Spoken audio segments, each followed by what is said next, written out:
People want a shortcut, right? People want things handed to them. They like, what is the 3-part way to happiness? Or what's the 5 things I can do right now that will give me Stoicism is not this thing you read one time.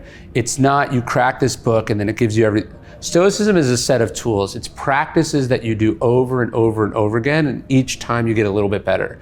So the proper way to think about a book like Marcus Aurelius' Meditations is that this is his workbook. He's working through managing his temper. He's working through his anxiety. He's working through his fear of death. He's working through his arrogance, or he's combating his ego. It's a practice he engaged in every single day of his life, even though he was really busy and really powerful and could have gotten away with a lot less.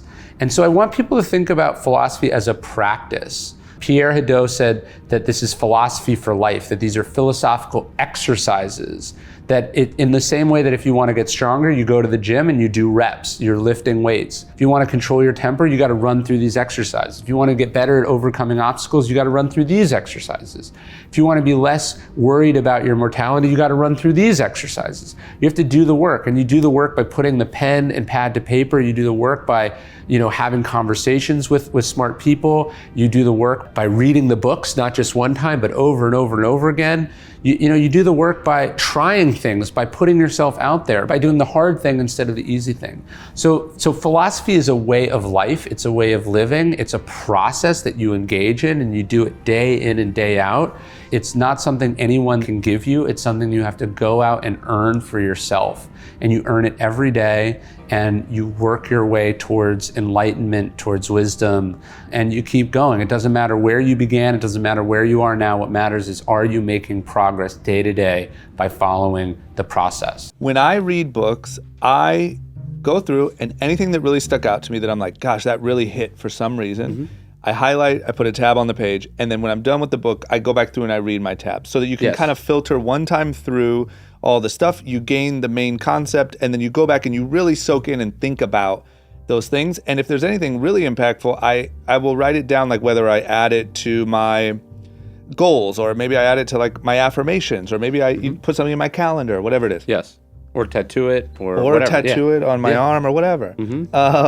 I think that is also why you really get something out of reading. The more you put in, the more you'll take out. And so I do highlights, I really digest books, and then I'm thinking like, where can I use this information? Yeah. And because I use it, I get more out of it, and then I have more time and energy to read more books. Yeah, it's like studying, but studying sounds really boring. It's somewhere in a mix between like watching TV and studying. It's really hard for me to explain how it feels. Yeah, it's like maybe a way to think about it is like in sports, they watch game film, they like break, they don't just like when Bill Belichick's like, okay, we got like the Packers coming up next week. Yeah. They don't just like put on Packers games like on a screen in his office and just watch. Yeah. Like they have hundreds of angles of the game, and they have like this remote that they, and they're breaking it down, they're cutting it into clips, and then they're like, it's work. Yeah. They're breaking it down and coming, and then they're trying things at practice, and they're going back to the film.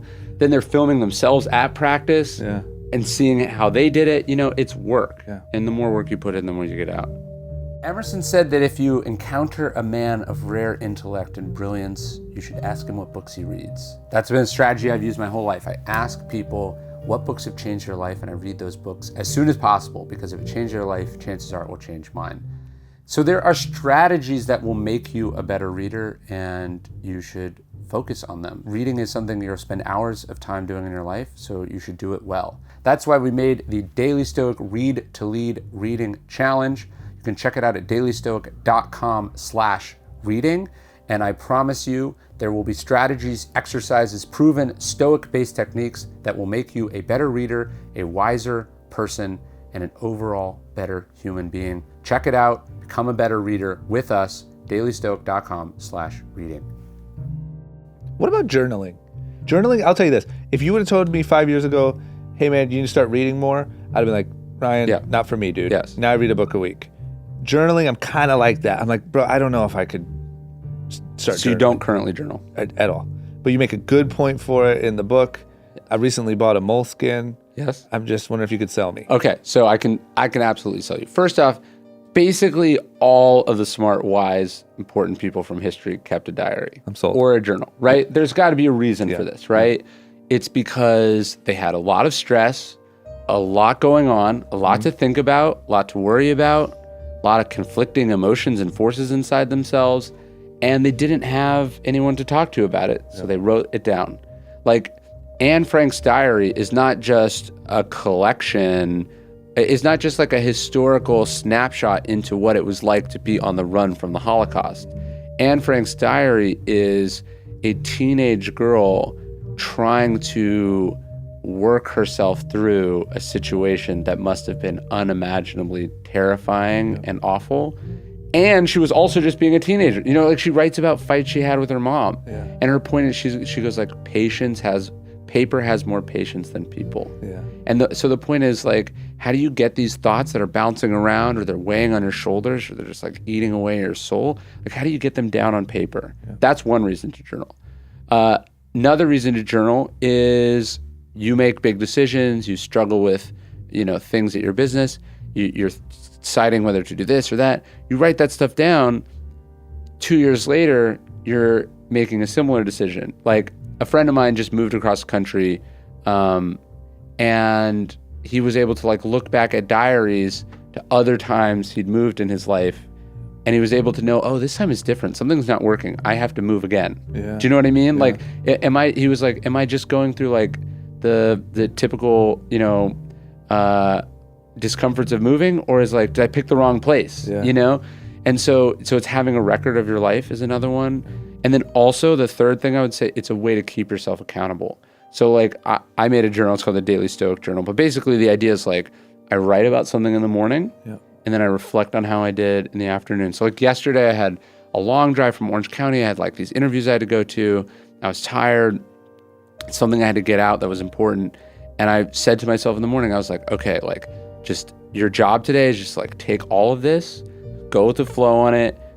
If you're late, you're late. Don't force it. Don't be upset.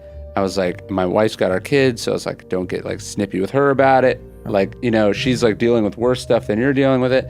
And then I promptly like did both of those things, So when I sat in the evening, it was like, well, why did this happen? Do you know what I mean? Like, how could I have done better? And like, was I the person that I wanted to be that day? So I think Moleskines are great journals. I like the Daily Stoic Journal. I use it myself. The other one I have, this might be the easiest way to get started. I have a journal that's called a 1 line a day journal. And it's 1 page per day. It's 1 page, and then it has 5 lines on it. And you put the year. It has the date, and then you put the year. And then you say, like, I say 1 sentence about the day that just went by. So like I was looking at my journal today. I started the Tiger Woods chapter in stillness on this day last year. So like it's like I knew where I was, what I was going. And I've done this for 3 years now. So I have 3 where I was on this day in history, what I was going through, what I was thinking about for 3 years. So like what they say is like, don't try to start some big new habit. Like, what's the smallest habit you could possibly start? Do that. And so you might like this 1 line a day journal.